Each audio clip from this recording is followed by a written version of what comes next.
In a town like Charleston, where prejudice masquerades as elegance, a humble mother takes her daughter to a school party on an old bicycle. The cruel laughter of other mothers threatens to destroy the child's joy until someone unexpected decides to intervene.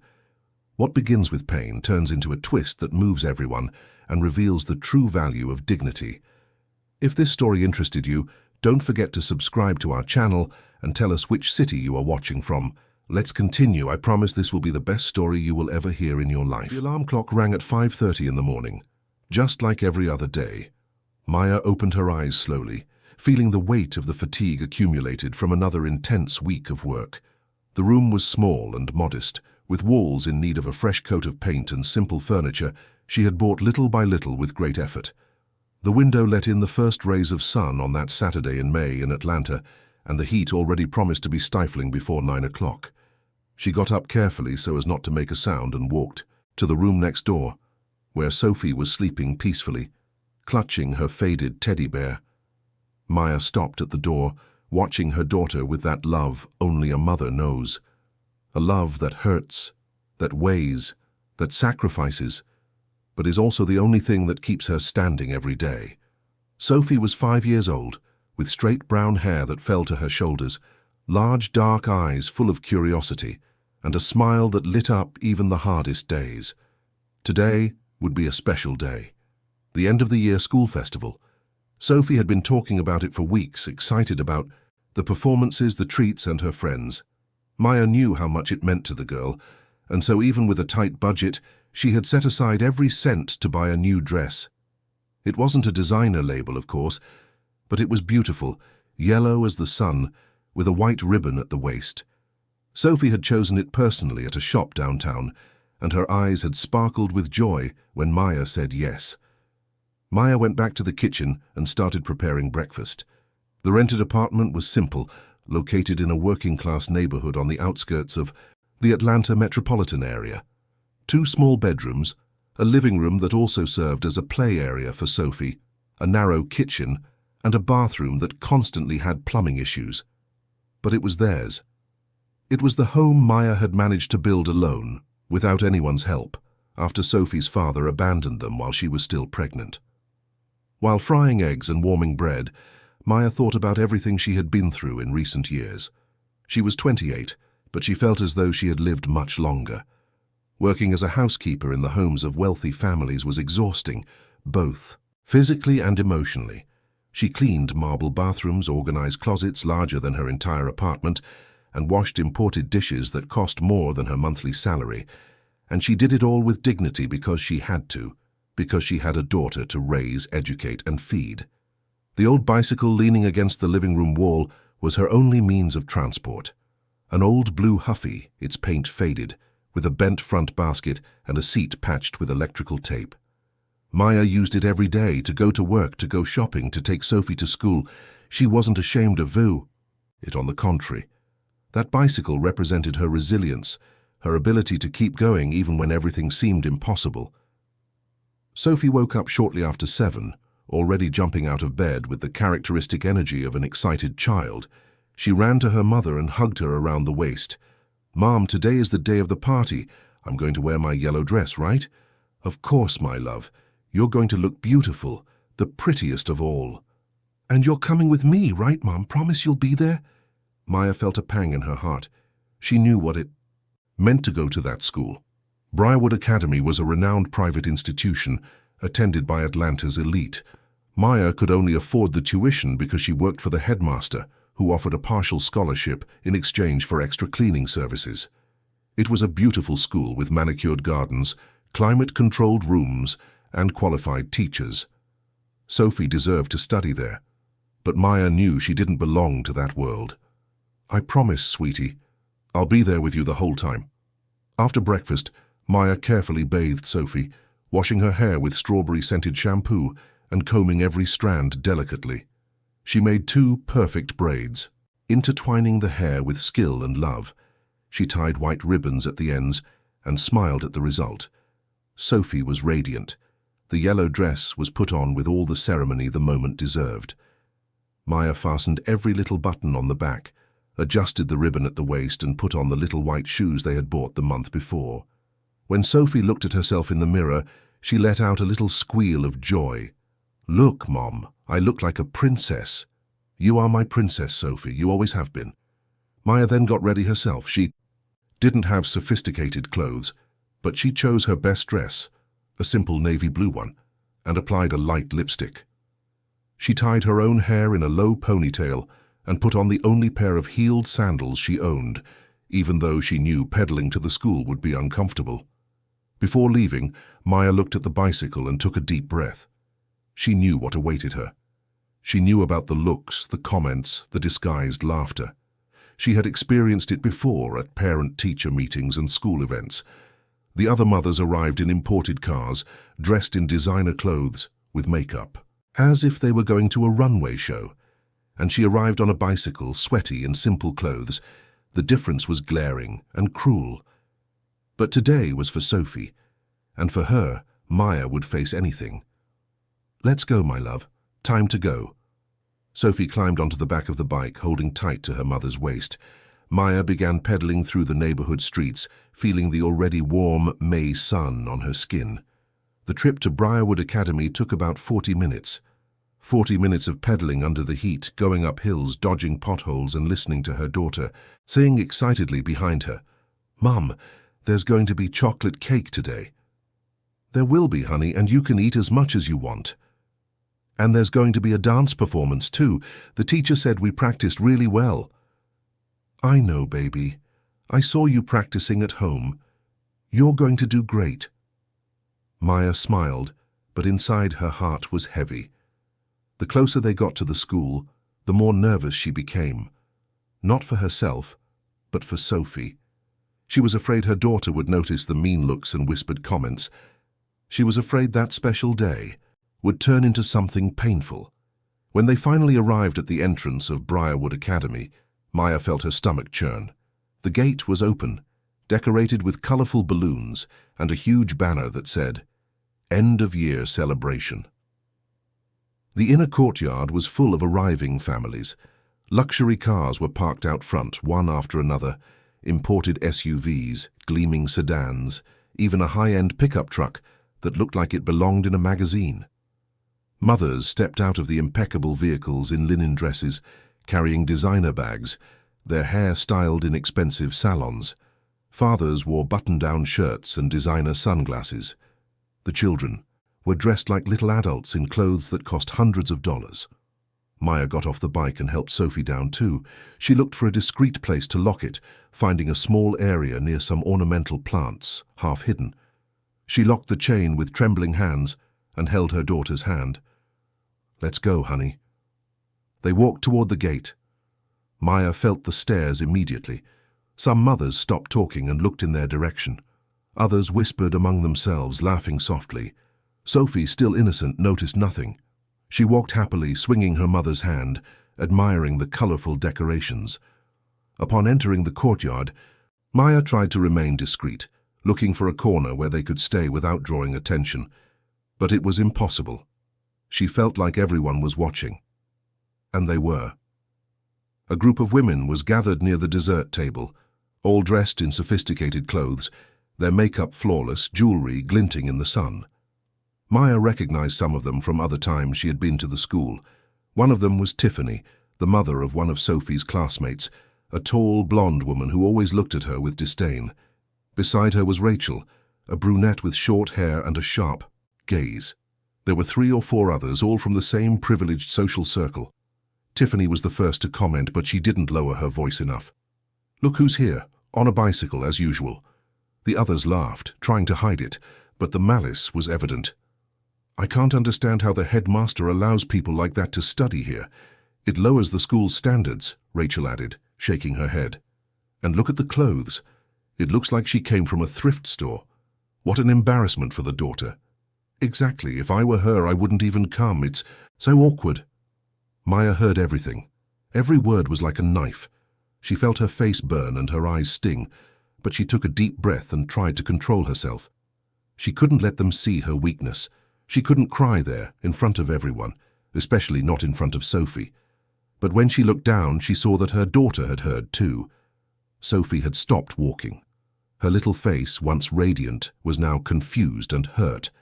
She looked at her mother with tears starting to form in her eyes. "Mom, why did they say that?" Maya knelt, to her daughter's level, holding her small hands firmly. "Don't listen, my love. Don't worry about what they say. You are beautiful, wonderful, and I love you very much. None of that matters." But Sophie was visibly shaken. The joy she had carried moments before had vanished. She looked around at the other children in expensive clothes, at the parents in luxury cars, and for the first time, she began to notice the difference. She began to feel ashamed. Maya felt a deep pain in her chest.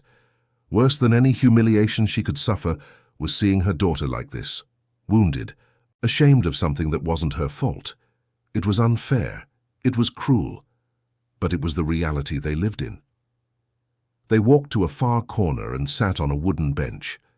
Sophie stayed quiet, hugging her mother, lacking her previous energy. Maya stroked her hair, trying to comfort her, but she felt helpless. She wanted to protect her daughter from everything, but she couldn't protect her from that.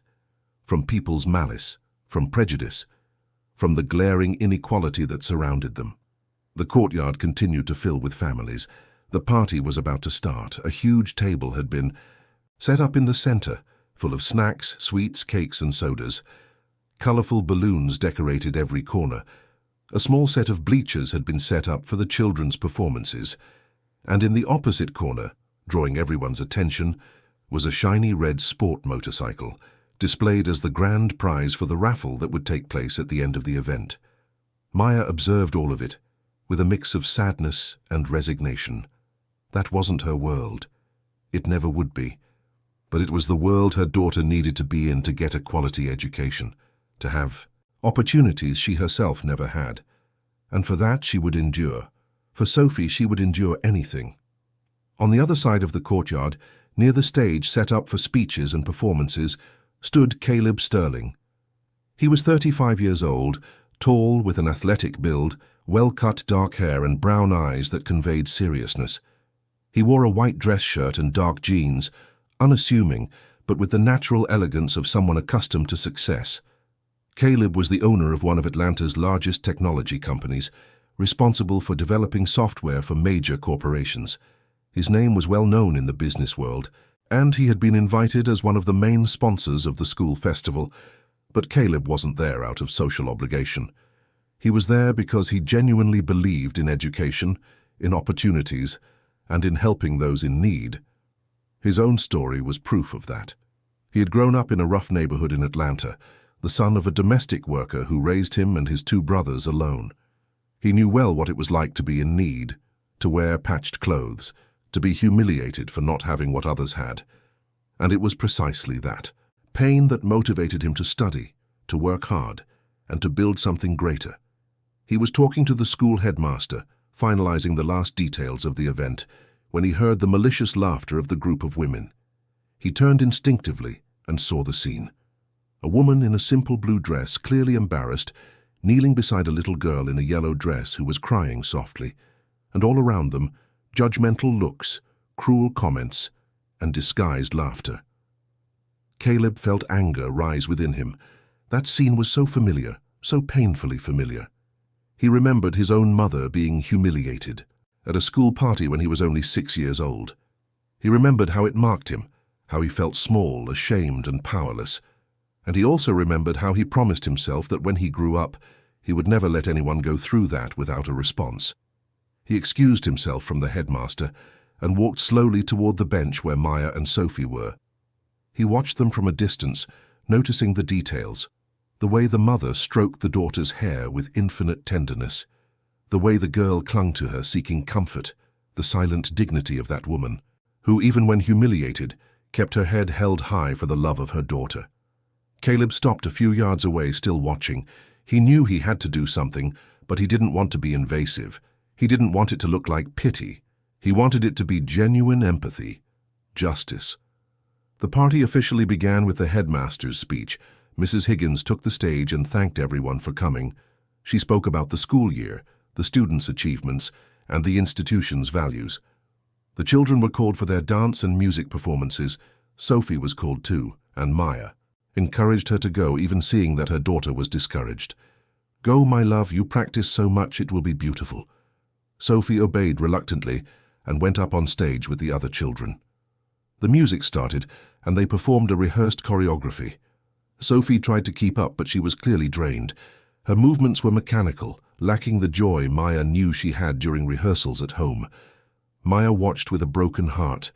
She wanted so much for her daughter to be happy, for that day to be special as it should be. But everything had been ruined by the cruel words of people who knew nothing about their lives, their struggles, or the love that kept them together. When the performance ended, the children came down from the stage and went straight to the food table. It was snack time. Maya got up and went with Sophie to the table, picking up 2 disposable plates. She served her daughter a large piece of chocolate cake, some snacks, and a chocolate truffle. For herself, she took only a few small snacks, not because she didn't want to eat, but because she wanted to ensure Sophie had the best. They sat back down on the secluded bench. Sophie ate in silence, still downcast. Maya tried to cheer her up, asking questions about the performance and praising the dress, but it was hard to bring back the smile that had been stolen.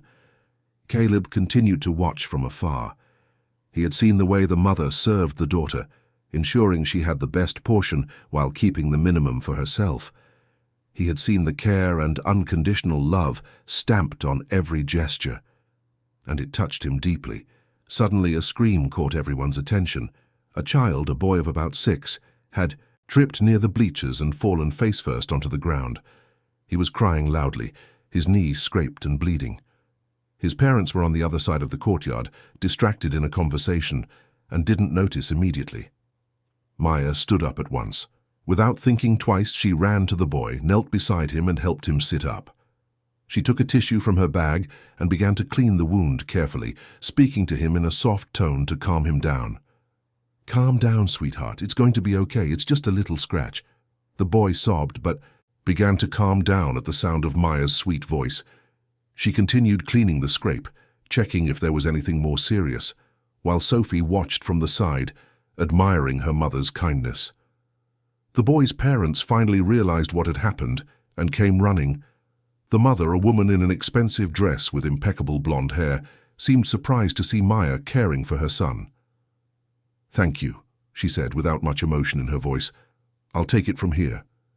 Maya nodded, stood up and went back to where Sophie was. She didn't expect thanks. She had done it because it was right, because any child deserved to be cared for when they were hurt. Caleb, who had observed the whole scene, felt something change inside him. That woman wasn't just a struggling mother. She was someone of genuine character and a generous heart. Someone who, even while being humiliated and judged, still had the empathy to care for a stranger's child. He looked around, seeing the other mothers talking among themselves, laughing, oblivious to what had happened. He saw the red motorcycle gleaming in the sun, waiting to be raffled, and he made a decision. He walked to the organizer's table and asked to speak with the headmaster. Mrs. Higgins attended to him promptly, accustomed to his requests as a sponsor. "Mrs. Higgins, I would like to make a change to the raffle." The headmaster raised her eyebrows, curious. "What kind of change, Caleb?" He took a deep breath and looked directly into her eyes. "I want the motorcycle to be given directly to that woman over there, in the blue dress. No raffle." The headmaster followed his gaze and saw Maya sitting on the bench with Sophie. She looked confused. "But Caleb, she's not part of the group of parents who participated in the fundraiser. She's just the mother of a scholarship student. This will cause a controversy." "I know exactly who she is, and that is precisely why I want to do it this way. Trust me." The headmaster hesitated, but she had known Caleb for years. She knew he was fair and generous and that his decisions always had a purpose. She nodded, still uncertain, but trusting him. "All right. We will do as you wish." Caleb thanked her and went back to his place, his heart racing. He knew that what he was about to do would change not only the lives of that woman and that child, but would also send a powerful message to everyone present. The party continued. Children played, parents talked, and upbeat music played through the speakers. But for Maya, none of that mattered. She just wanted the event to end so she could leave, take Sophie home, to the place where they felt safe and loved. Sophie, noticing her mother's sadness, leaned her head on her shoulder and whispered, "Mom, I love you." Maya felt tears threatening to fall, but she held them back. She kissed her daughter's forehead tenderly and replied, "I love you too, my love, more than anything in this world." And in that moment, even amidst the pain, Maya knew that was true. Their love was greater than any humiliation, greater than any judgment. It was what mattered. It was what kept them alive. On the other side of the courtyard, Caleb watched that scene and smiled slightly. He knew he was doing the right thing, and he could hardly wait to see everyone's reaction when he stepped onto that stage and said what needed to be said. The afternoon progressed in Atlanta. With the characteristic heat of May, the courtyard of Briarwood Academy remained full of families, children running from one side to another, parents talking in small groups. The party was at its peak, but for Maya and Sophie, time seemed to drag slowly, as if every minute were an eternity of discomfort. Maya discreetly observed her surroundings, trying to go unnoticed. The group of women who had humiliated her remained gathered near the dessert table, laughing loudly and gesturing with glasses of juice in their hands. Every now and then, one of them would look in Maya's direction and whisper something to the others, sparking fresh laughter. It was evident she was still the subject of their conversation. Sophie was leaning against her mother's lap, far too quiet for a 5-year-old at a party. Her little fingers played with the ribbon of her yellow dress, rolling and unrolling the fabric repeatedly. Maya realized her daughter was trying to process everything that had happened, trying to understand why those women had been so cruel. "Mom, are we going home soon?" Maya felt her heart sink. Sophie had never asked to leave a party early before. She always stayed until the end, playing and enjoying every moment. But today was different. Today the spark in her eyes had gone out. "There's still the raffle, my love. Then we'll go, okay?" Sophie nodded, but without enthusiasm. Maya hugged her tighter, wishing she could erase that pain, that shame that shouldn't exist in the heart of such a small child. Caleb Sterling continued to watch the two from a distance. He had stayed near the stage, following their every move, every expression. He saw the way the mother protected the daughter with her body, as if wanting to create a shield around her. He saw the sadness etched on the girl's face, a face that should have been radiant on a day like this. He knew he had to do more than just give the motorcycle. He needed to show that child that not all people were cruel, that there was still goodness in the world, and he needed to do it genuinely, without it seeming forced or artificial. He took a deep breath and walked toward the bench where they were. His steps were firm, but his heart beat fast. When he got close, he stopped at a respectful distance and smiled softly. "Excuse me," he said in a gentle voice. "Sorry to interrupt, but I couldn't help but notice this young lady's beautiful dress." Sophie looked up, surprised. Maya also looked up, meeting Caleb's gaze. For an instant she grew tense, prepared for another humiliation. But there was something different about this man, something in his eyes that wasn't judgment. It was understanding. "It's her favorite dress," Maya replied, her voice still laced with caution. Caleb knelt to Sophie's level, resting on one knee. He looked at her with a genuine smile, the kind of smile children recognize as true. "Do you know what that dress reminds me of? It reminds me of the sun.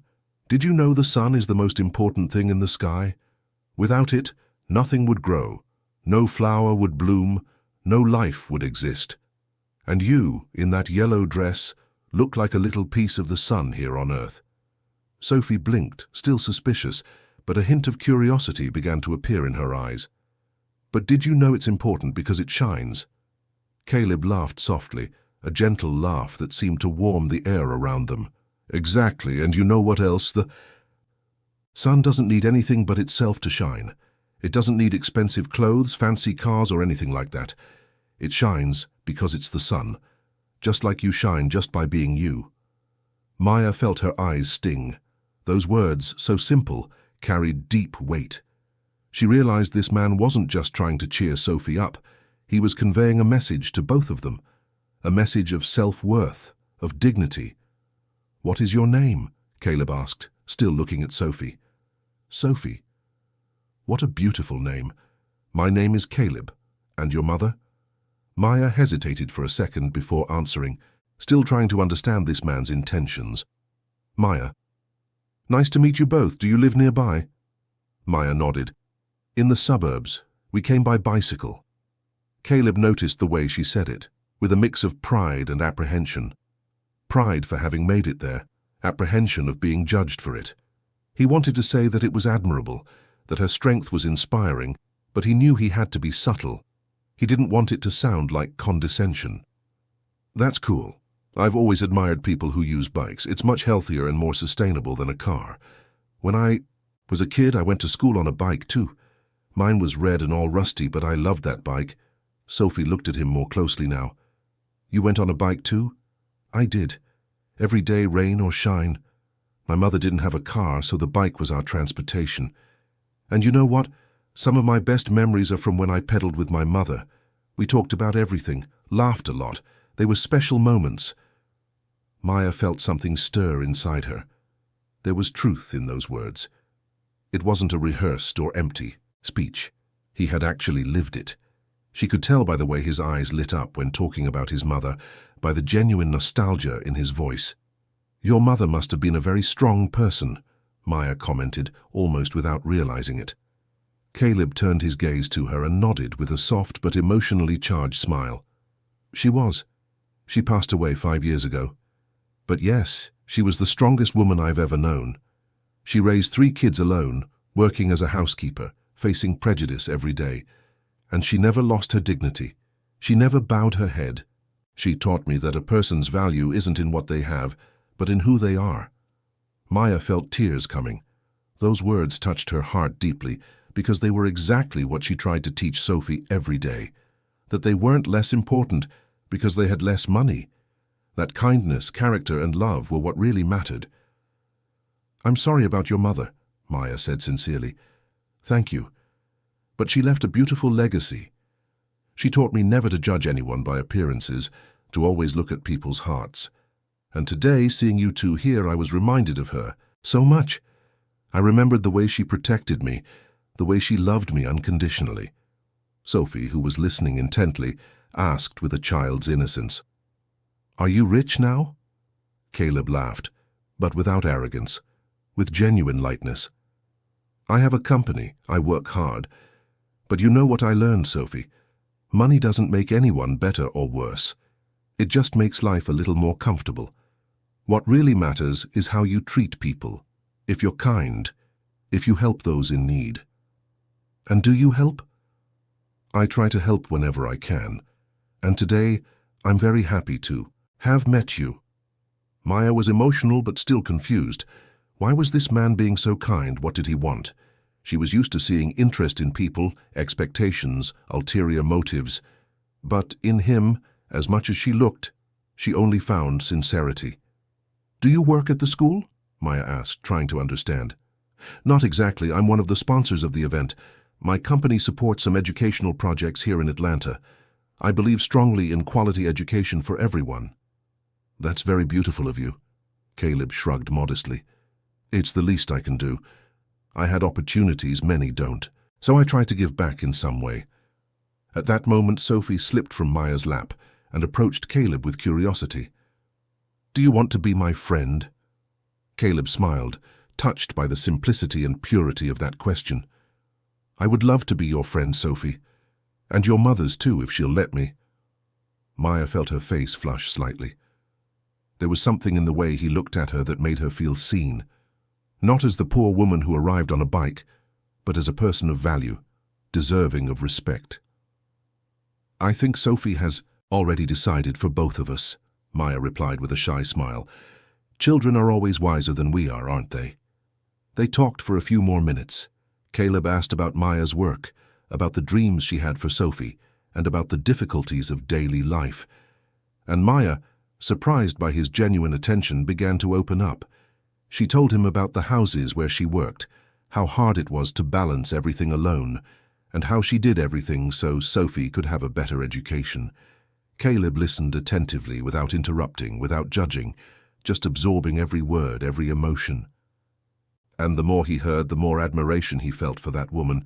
She wasn't asking for help, she wasn't playing the victim, she was just sharing her reality with honesty. "You are an incredible mother, Maya.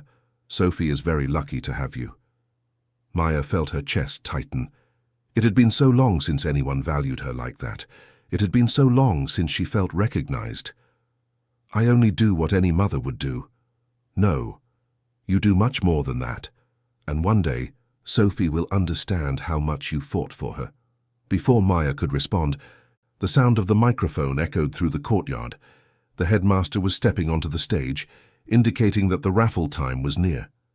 Caleb stood up, discreetly brushed off his pants, and looked at the two with an enigmatic smile. "I have to go now, but it was very good to meet you, really good." Sophie waved to him, excited. "Bye, Caleb." "Bye, Sophie. Bye, Maya." He walked back toward the stage, leaving Maya with a whirlwind of emotions. She couldn't explain exactly what she had felt in those minutes of conversation, but there was something different, something that warmed her heart in a way she hadn't felt in a long time. The courtyard was organized for the raffle. The children were told to sit in front of the stage, while the parents stood behind.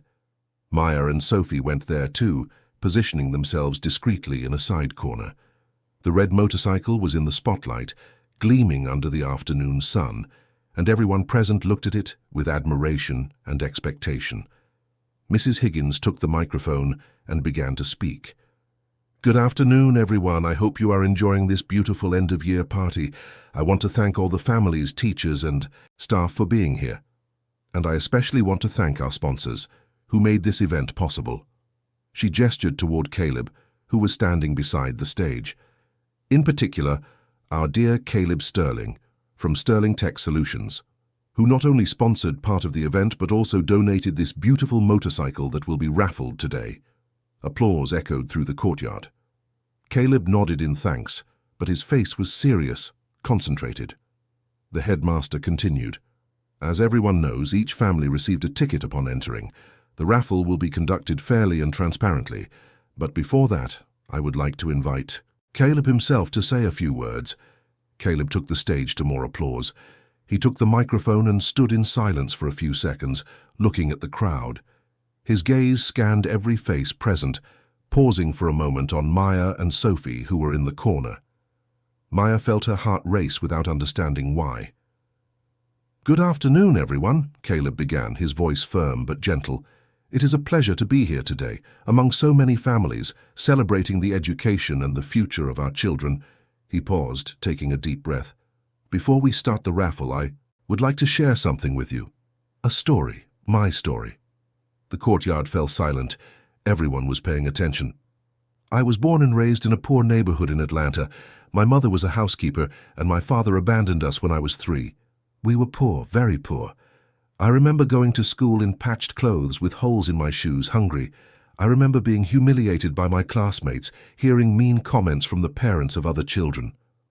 Some people in the courtyard began to shift, uncomfortable. Caleb continued.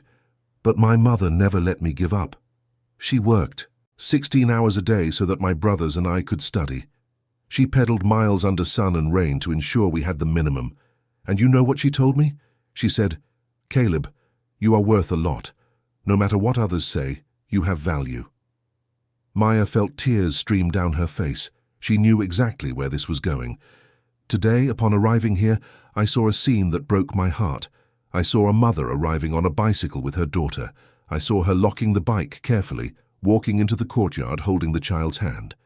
And I saw a group of people laughing at her, making cruel comments, humiliating her for not having a car, for not wearing designer clothes. The courtyard was completely silent. You could hear a pin drop. Some of the women who had made the comments were pale, their faces red with shame. I saw her daughter hear those comments. I saw that child's smile disappear. I saw the pain in her eyes, and I thought, this needs to stop. This cruelty needs to stop." Caleb paused, letting the words sink in deep. "Because you know what else I saw? I saw that mother served food to her daughter, giving her the best portion and keeping the minimum for herself. I saw her run to help a child who fell, even without knowing him, cleaning his wounds with care. I saw her kindness, her generosity, her unconditional love. He looked directly at Maya, who was crying silently, with Sophie clinging to her. And I asked myself, who here has more value? Who here deserves more respect? The person who arrives in an imported car but has a closed heart, or the person who arrives on a bicycle but has an open and generous heart? Many people in the courtyard were crying now. Some mothers looked at the ground ashamed. Others looked at Maya with regret in their eyes. Caleb continued, his voice emotional but firm. Therefore, I have decided that there will be no raffle today. I have decided that this motorcycle will be given directly to that woman, to Maya, as a recognition of her strength, her dedication, and her love. Because she deserves it.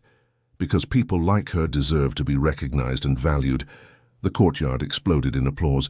Loud, emotional, sincere applause. Some people stood up, giving a standing ovation. Maya was in shock, unable to believe what she was hearing. Her legs shook, her heart beat wildly. Maya, could you come up to the stage, please? She couldn't move. Sophie pulled her hand, radiant. Go, Mom, go! With shaky legs, Maya walked toward the stage.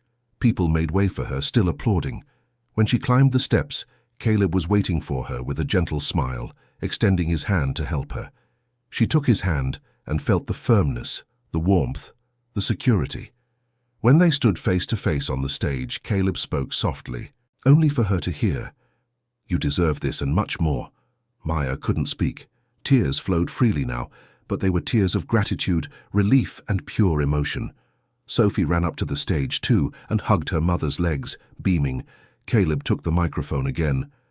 This motorcycle is yours, Maya, and I hope it makes your life a little easier, that it makes your journeys less tiring, and that it allows you to get where you need to go with more comfort and dignity. He handed her the keys, and Maya took them with trembling hands. She looked at the gleaming motorcycle, then at Caleb, then at Sophie. She couldn't believe this was happening. Thank you so much, she managed to say, her voice thick with emotion. I don't even know how to thank you. You don't need to thank me. Just keep being who you are.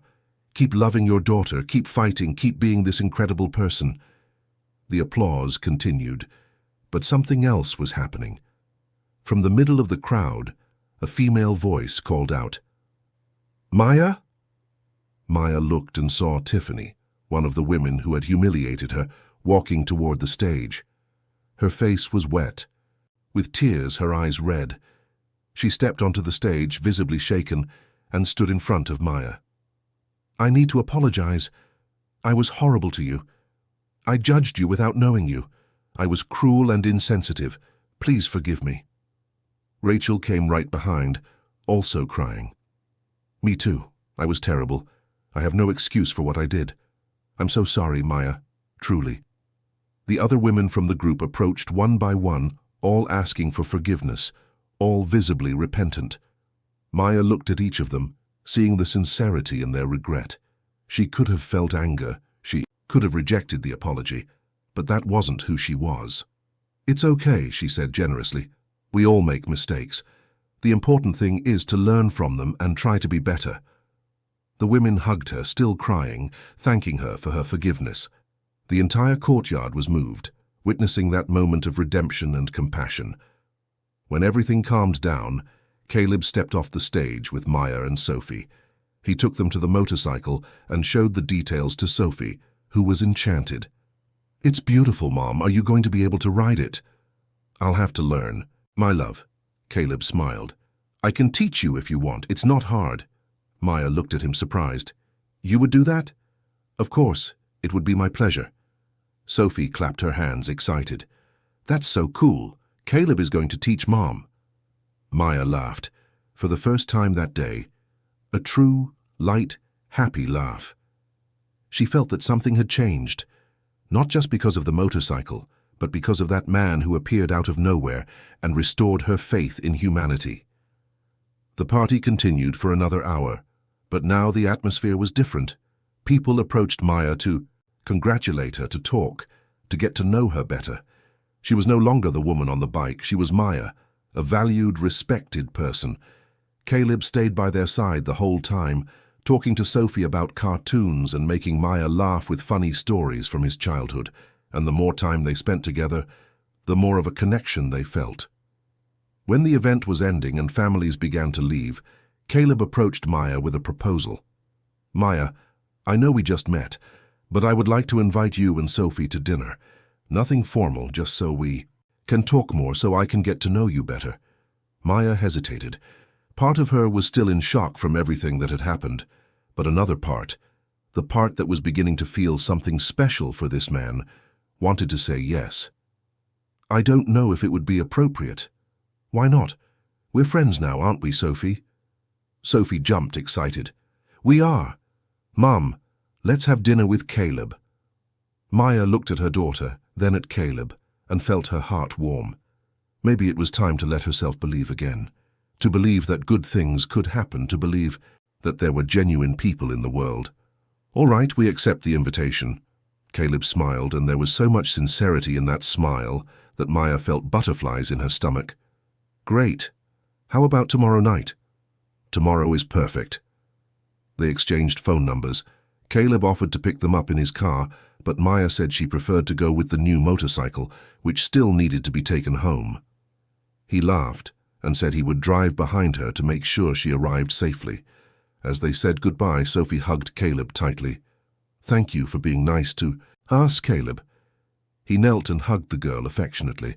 "Thank you for letting me be a part of your day." When Maya and Sophie finally left the school, pushing the new motorcycle with the old bike tied alongside it, the sky was tinted orange and pink. The sun was setting slowly over Atlanta, creating a spectacle of colors. Maya looked at it all and felt that maybe, just maybe, a new life was beginning. A life where she wouldn't have to fight alone anymore. A life where someone saw her, valued her, and loved her for who she was. Sunday dawned with a clear blue sky over Atlanta. Maya woke up early as usual, but this time it wasn't the alarm that roused her. It was a mix of anxiety and expectation pulsing in her chest since she opened her eyes. Dinner with Caleb was that night, and she could hardly believe it was real. The motorcycle was parked in front of the building where they lived, covered with an old sheet Maya had placed to protect it. Throughout the previous night, she had gone down several times just to be sure it wasn't a dream, that it was really there. And every time she saw the gleaming machine, she felt her heart race. Sophie woke up shortly after, jumping out of bed with renewed energy. The smile was back on her face, and her eyes shone with the joy Maya thought had been lost the day before. "Mum, today we're having dinner with Caleb." "We are, my love, but there are still many hours to go. Let's have breakfast first." While preparing breakfast, Maya couldn't stop thinking about everything that had happened. Caleb's words on the stage echoed in her mind. The way he defended her, how he valued her in front of everyone, how he made a point of showing she had worth. No one had ever done anything like that for her. No one had ever seen her that way. And there was something else, something she couldn't completely name but felt whenever she thought of him. A connection, an attraction. It wasn't just gratitude for the generous gesture.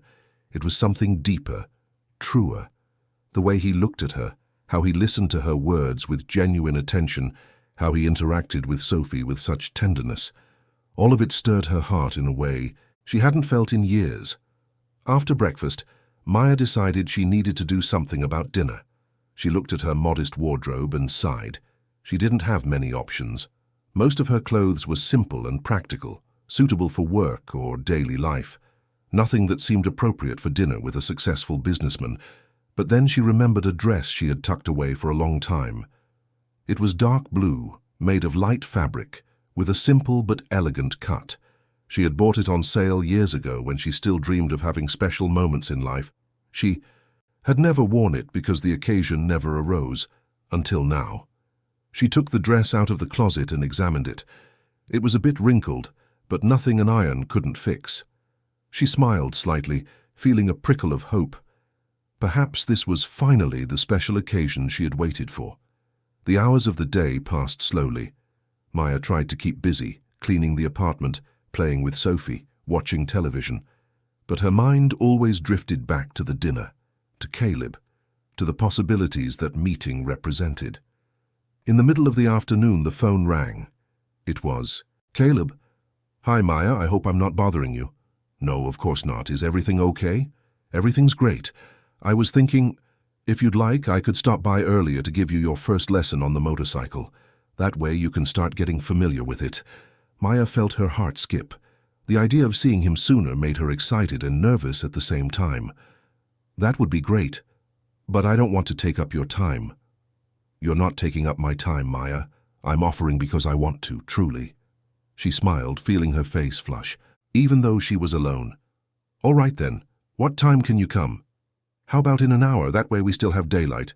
"Perfect. I'll wait for you here." When she hung up, Maya realized she was smiling like a fool. Sophie, who was playing with dolls in the living room, looked at her with curiosity. "Mom, why are you so happy?" Maya knelt beside her daughter and kissed her forehead. "Because good things are happening to us, my love. Very good things." Sophie hugged her mother, happy to see her like this. It had been so long since. She had seen Maya so light, so full of hope. Caleb arrived exactly an hour later, driving a simple but well-kept silver sedan. He stepped out wearing jeans and a white t-shirt. Nothing formal, but he still had that presence that caught the eye. Maya watched him from the window and felt her stomach flip with nerves. She went down with Sophie to meet him in front of the building. When they saw each other, Caleb smiled in that warm way that seemed to light up everything around him. "Hi, ready for the first lesson?" "Ready, but fair warning, I've never ridden a motorcycle in my life."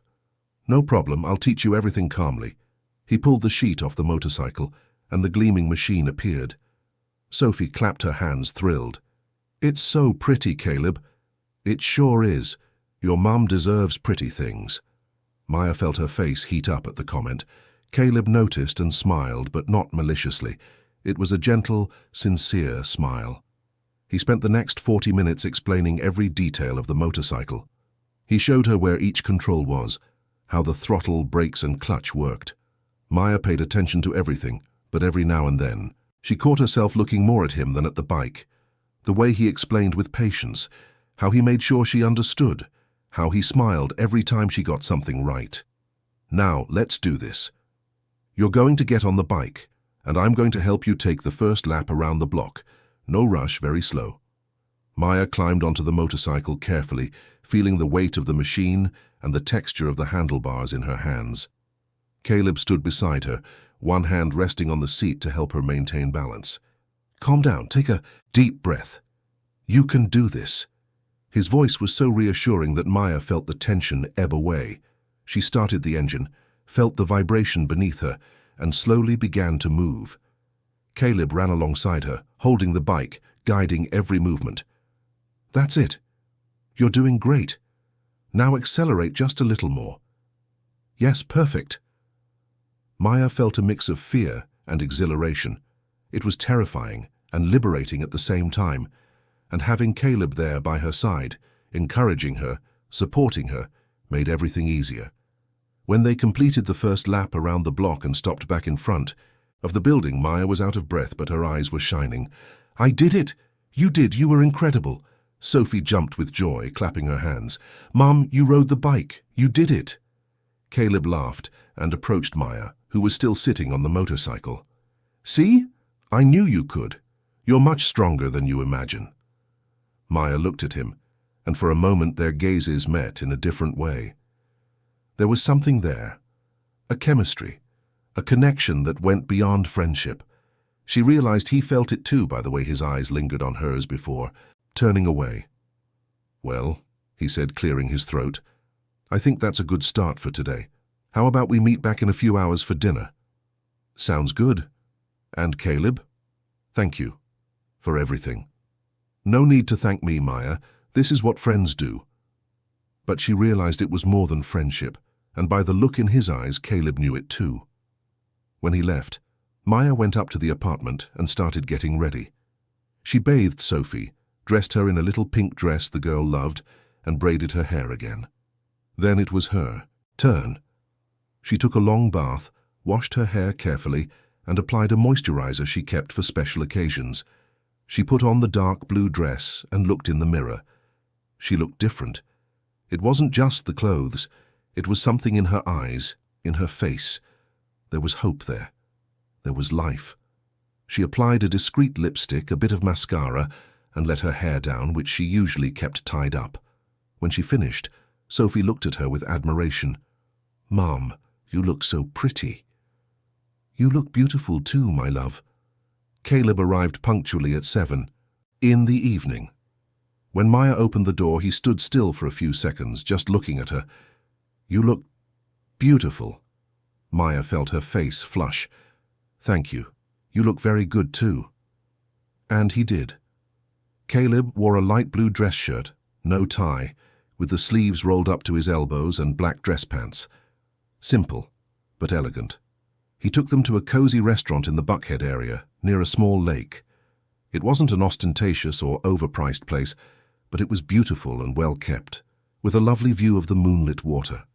Maya had never been to a place like that. They sat at a table near the window. Sophie was excited, looking at everything around her with curiosity. Caleb ordered orange juice for the girl and wine for himself and Maya. When the glasses arrived, he raised his. A toast to the beginning of a new friendship. Maya raised hers too, smiling. To the beginning of something new. They toasted, and Maya took a sip of the wine, feeling the warmth travel down her throat. It had been years since she had wine. It had been years since she allowed herself this kind of moment. The conversation flowed naturally. Caleb asked about Maya's childhood, her dreams, and what she liked to do. And she, for the first time in a long time, opened up completely. She told him about growing up in a small town in rural Georgia, how she came to Atlanta seeking opportunities, how she met Sophie's father, and how she was abandoned. "It wasn't easy," she said, her voice thick with emotion. "I got pregnant at 22, and he just disappeared. Never heard from him again. In the beginning, it was very hard. I thought about giving up several times, but when Sophie was born, everything changed. She gave me a purpose, a reason to keep going." Caleb listened attentively, without interrupting, without judging, just absorbing every word. "You're a warrior, Maya, and Sophie is very lucky to have a mother like you. I try to do the best I can. And you succeed. Anyone can see that." Sophie, who was drawing on a piece of paper the waiter had given her, looked at Caleb and asked innocently, "Caleb, are you going to be my mum's boyfriend?" Maya almost choked on her wine. Her face turned red instantly. "Sophie, don't say that." But Caleb laughed, a genuine light laugh. "Your daughter is very smart, Maya." He turned to Sophie and answered honestly, "I would like that very much, Sophie, but these things take time. We need to get to know each other better first." Sophie nodded as if that made perfect sense. "Okay, but I think you'd be a cool boyfriend." Maya was mortified, but Caleb just smiled and gently changed the subject, easing the tension. The food arrived, and they ate while talking about everything. Caleb told her more about his journey, how he built his company from scratch, and the challenges he faced. Maya felt inspired by every word. It wasn't arrogance, it was the real story of someone who fought hard to get where they were. "You know what motivates me most?" Caleb said, looking at Maya with intensity. "It's being able to help other people who are going through what I went through. It's using what I've achieved to make a difference in the lives of those in need." "You've already made a difference in my life, Caleb. More than you imagine." He held her hand over the table, a simple gesture but full of meaning. "And you've made a difference in mine, Maya. You reminded me why I started all this. You reminded me of what really matters." They stayed like that for a few seconds, hands intertwined, gazes connected. Maya felt her heart beating fast, feeling something she hadn't felt in a long time. Hope, possibility, love. Sophie, noticing the moment, smiled and went back to her drawing, leaving the two in their own little world. When they finished dinner and ordered dessert, Caleb asked about Maya's dreams. What would she like to do if she could? Where would she like to go? Maya thought for a moment before answering. "I've always wanted to have my own business.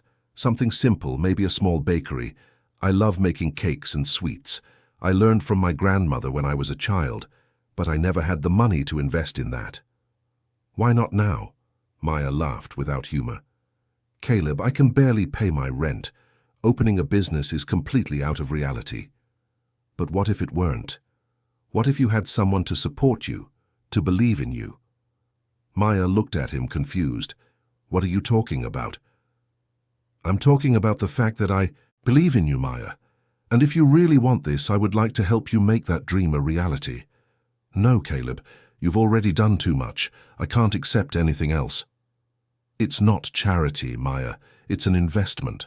I saw how you handle everything with dedication. I saw your character, your determination. I know that if you have the opportunity, you'll make it work. And I would like to be part of that." Maya felt tears threaten to fall again. This man barely knew her, but he was offering so much more than just money. He was offering trust, support, belief. "I don't know what to say." "You don't have to say anything now, just think about it. And when you're ready, we'll talk." They finished dessert in a comfortable silence, each absorbing the weight of that conversation. When they left the restaurant, the night was starry. Caleb drove them back home, and throughout the trip, Sophie slept in the back seat while Maya and Caleb talked softly. When they arrived in front of Maya's building, he turned off the car and sat there unhurried. "Maya, I know all this is happening very fast, and I don't want to pressure you. But I need to be honest with you." "Go ahead." "Since I saw you yesterday, I haven't been able to stop thinking about you. It's not just admiration for what you do for your daughter. It's something more. It's a connection. It's attraction. It's real." Maya felt her heart race. She looked at him, seeing the vulnerability in his eyes, the honesty in his words. "I feel it too," she confessed. "And I'm afraid. Afraid to open up. Afraid to get hurt again." "I understand. And that's why I'm not going to rush anything. We'll go at our own pace, the pace you feel comfortable with. But I want you to know that I'm here, truly." She smiled, feeling a tear escape. "Thank you for being so patient with me. You deserve patience, Maya. You deserve respect. You deserve to be valued." He leaned in slowly, giving her time to pull back if she wanted. But she didn't pull back. She let him approach, their lips meeting in a gentle, delicate kiss, full of promise. When they separated, both were smiling. "Good night, Maya." "Good night, Caleb." She woke Sophie carefully, and the two of them got out of the car. Caleb waited until they entered the building before leaving. Maya went up the stairs, floating, feeling that her life was truly changing. In the following days, Caleb became a constant presence in their lives. He stopped by the apartment every day, helping Maya with the motorcycle lessons, playing with Sophie and talking about future plans. And every day the bond between them grew. He met Maya's friends from the neighborhood who were charmed by him. He met the people she worked for, and on one of those occasions he offered Maya a job at his company with a decent salary and flexible hours so she could care for Sophie. Maya was torn. Part of her wanted to accept immediately, but another part was afraid of mixing work with the relationship that was starting to flourish between them. "Caleb, I don't know if it's a good idea." "Why not? What if it doesn't work out between us? What if I ruin everything?" He held her hands firmly. "Maya, you're not going to ruin anything, and even if it doesn't work out romantically, which I don't believe will happen, you still deserve this opportunity professionally. They are separate things." After much thought, Maya accepted. She started working at Caleb's company in the administrative area and discovered she had a talent for it. She was organized, responsible, and a quick learner. And Caleb was always there, supporting, encouraging, and believing in her. The romance between them developed naturally. Dinners, outings, deep conversations late into the night. Caleb knew every scar of Maya's, every fear, every dream. And she knew his. The loss of his mother, the pressure of supporting his siblings, the loneliness of having success but no one to share it with. A month after that school festival that changed everything, Caleb officially asked Maya to be his girlfriend. He did it in a simple but moving way during a picnic in the park with Sophie present. The girl jumped for joy when the two kissed, celebrating that new beginning. Maya's life was completely transformed. She had a dignified job, a motorcycle that made her mobile, a happy and healthy daughter, and a man who truly loved her. But best of all, she finally felt seen. Not as the poor woman on the bike, but as Maya, with all her strength, beauty, and worth. 6 months had passed since that day at the school festival that changed Maya's life forever. Atlanta was in the middle of May, with the mild weather and blue sky characteristic of the Georgia spring. Maya woke up that Saturday morning with a smile on her face, feeling the warmth of Caleb's arm around her. Yes, they were living together now. 3 months ago, Caleb had proposed that she and Sophie move into his spacious apartment in Midtown, and after much thought, Maya had accepted. It wasn't an easy decision. Maya was afraid of moving too fast, of taking advantage of Caleb's generosity. But he was patient, explaining that it wasn't a favor, it was love. It was wanting to build a life together, a family. The apartment was beautiful, with 3 bedrooms, a large living room with a view of the city, a modern kitchen, and even a small laundry area that Maya loved. Sophie had her own room, decorated with everything a 6-year-old girl could dream of. And Maya, for the first time in her life, had a space truly hers, shared with someone who loved her for real. She got up carefully so as not to wake Caleb, and went to the kitchen.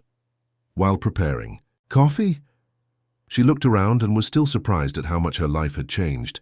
It wasn't just the larger home or the material comfort. It was the sense of belonging, of security, of love. It was waking up every day beside someone who valued her, who respected her, who made a point of showing how important she was. The work at Caleb's company had also been transformative. Maya had discovered she had a talent for administrative management. She was organized, efficient, and good with people. In a few months, she was promoted to department coordinator, earning a salary she never imagined possible. For the first time in her life, she was able to save money, buy things for Sophie without sacrificing the bills, and have some financial peace of mind. But most important was the dream of the bakery. Caleb had insisted on helping her achieve it, and together they were planning the opening of a small shop in the neighborhood where Maya used to live. It would be a simple but welcoming place where she could make the cakes and sweets she loved so much. The name was already chosen, Sophie's Sweets, a tribute to the daughter who was her greatest motivation. Sophie woke up shortly after and ran to the kitchen, hugging Maya around the waist. "Good morning, Mom." "Good morning, my love. Did you sleep well?" "I did. I dreamed we were opening the bakery and there were lots of people there." Maya smiled, kissing the top of her daughter's head. "It will be just like that, you'll see. 2 more months and we open." Caleb appeared at the kitchen door with messy hair and a sleepy smile. "Good morning, my princesses." Sophie ran to hug him too, and Maya watched that scene with a full heart. Caleb had become much more than a boyfriend. He had become a father to Sophie even without blood ties. He played with her, helped with homework, took her for walks, and participated in all school activities. And Sophie loved him deeply, affectionately calling him Dad Caleb. "Today is a special day," Caleb announced, sitting at the table. "Remember what we're going to do?" Sophie jumped, excited. "We're going to see the bakery. The construction is almost finished." "That's right, and then we're going to have lunch out to celebrate." Maya felt a wave of gratitude. 6 months ago, she could barely pay the rent on a small apartment. Now she was about to realize the dream of having her own business. She had a loving family, and she had stability. It seemed surreal. They had breakfast together, talking excitedly about the plans for the bakery. Caleb had hired an architect to renovate the space they had rented, transforming it into a cozy and functional place. It had a production area in the back, a small lounge in the front with a few tables so customers could sit and have coffee, and a beautiful window where the sweets would be displayed. Maya was anxious to see the final result. She had followed every stage of the work, chosen every detail of the decoration, and participated in every decision. That was hers, her dream, her achievement. Around 10 in the morning, the 3 left the house. Caleb drove his car with Maya beside him and Sophie in the back seat singing children's songs. The trip to the neighborhood took about 20 minutes, and throughout the way, Maya felt butterflies in her stomach. When they arrived at the street where the bakery was located, Maya saw that there was a different kind of movement. Several people she knew from the neighborhood were gathered in front of the shop talking excitedly. She recognized Mrs. Gable, the neighbor from her old building, and Mr. Henderson, the owner of the corner bakery. Even Tiffany and Rachel, the women who had humiliated her at that school party, were there. Maya looked at Caleb, confused. "What's happening?" Caleb smiled mysteriously. "You'll find out." As they got out of the car and approached, people began to applaud. Maya was completely lost. Caleb took her by the hand and led her to the door of the bakery, which was covered with a red cloth. "Maya," he said, his voice emotional, "when I met you 6 months ago, I saw a strong woman, a fighter, full of dignity. I saw someone who, despite all the difficulties, didn't lose the capacity to love, to care, to dream. And I fell in love, not just with your beauty, but with your essence." Maya felt tears start to form. Sophie held her hand tightly, moved. "In these months together, I've learned a lot from you. I've learned about resilience, about gratitude, about what really matters in life, and I want to spend the rest of my days by your side, learning more, growing together, building a family." He knelt, pulling a small box from his pocket. Maya put her hand to her mouth, unable to believe what she was seeing. Caleb opened the box, revealing a simple but beautiful ring with a small diamond that sparkled in the sun. "Maya, will you marry me?" The people around exploded in applause and shouts of joy. Sophie jumped beside her mother, shouting, "Yes, yes, yes!" And Maya was crying, trembling, unable to speak. "Yes," she finally managed to say, her voice thick. "Yes, I do." Caleb stood up and kissed her while everyone applauded. He placed the ring on her finger carefully, and Maya looked at it as if it were the most precious thing in the world. "There's more," Caleb said, smiling.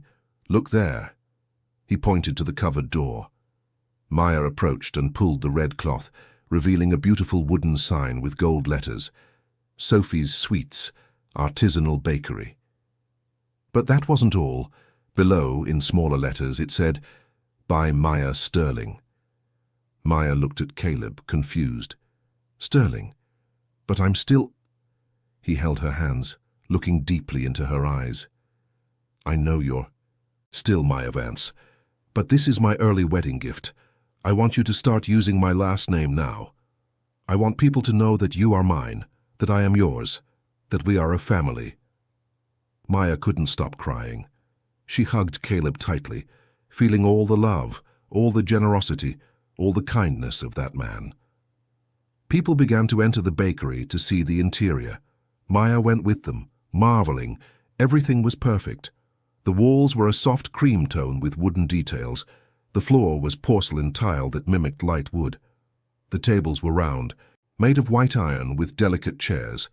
The display window was wide, with glass shelves where the sweets would be shown. And in the back, the kitchen was a dream, equipped with an industrial oven, professional mixer, stainless steel counters, everything she needed to produce. Mrs. Gable approached Maya, her eyes moist. "My dear, what a joy to see you like this. I always knew you were special, that you deserved good things." "Thank you, Mrs. Gable. Thank you for always believing in me."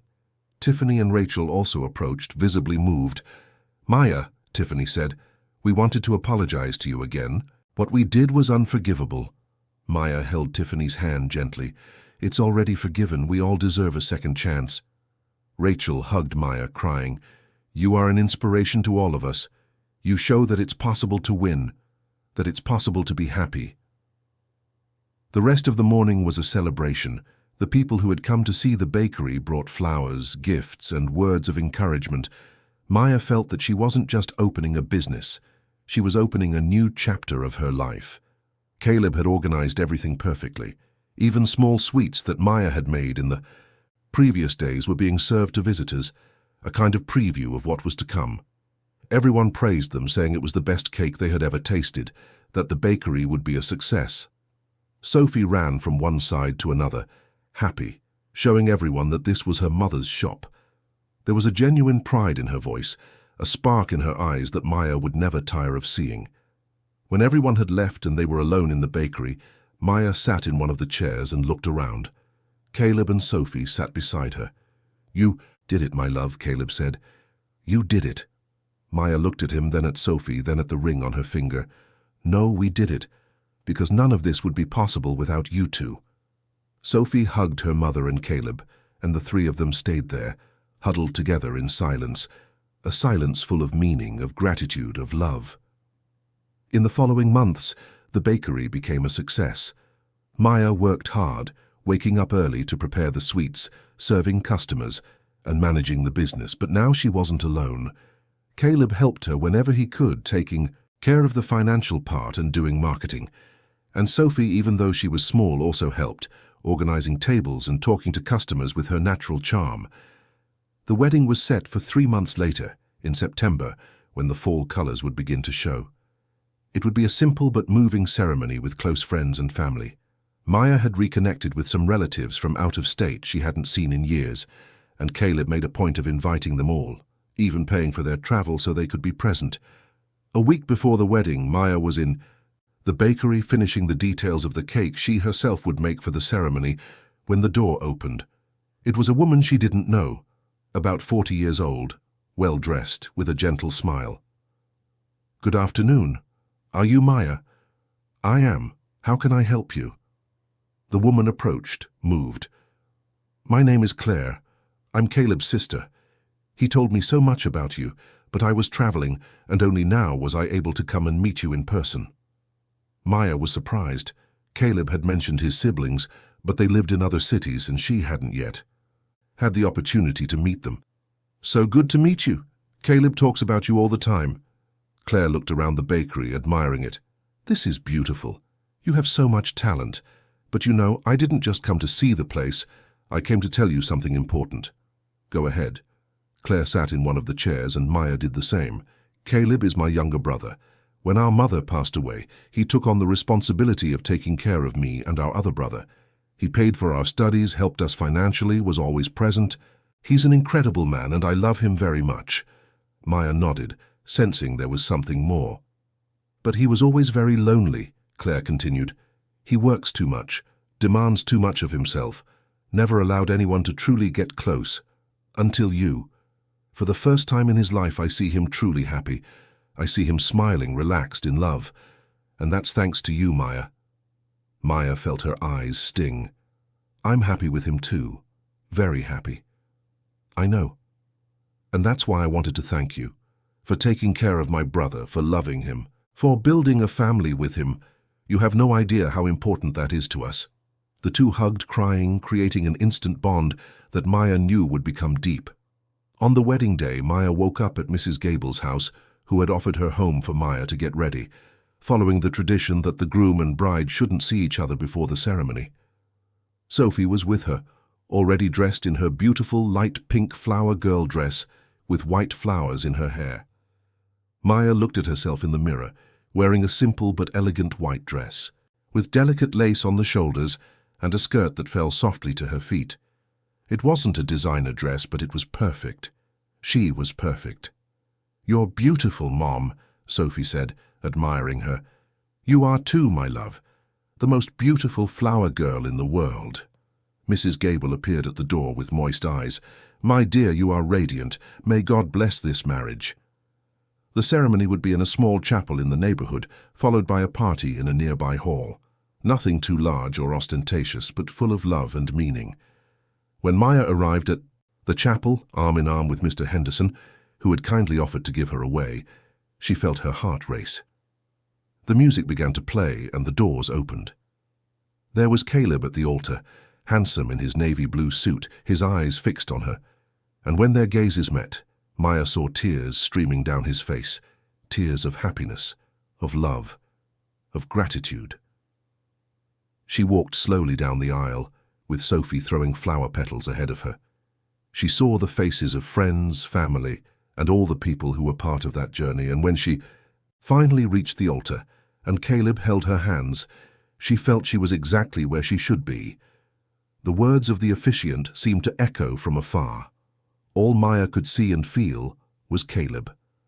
When the time for the vows came, Caleb spoke first, his voice emotional. "Maya, when I saw you for the first time, I saw much more than a beautiful woman. I saw strength, dignity, and unconditional love. I saw someone who, despite all the difficulties, didn't lose the capacity to dream. And I fell in love. I promised to love you every day of my life, to respect you, to value you, and to support you. I promised to be the best husband for you and the best father for Sophie. I promised to build a life full of love, respect, and partnership by your side." Maya was crying when her turn came.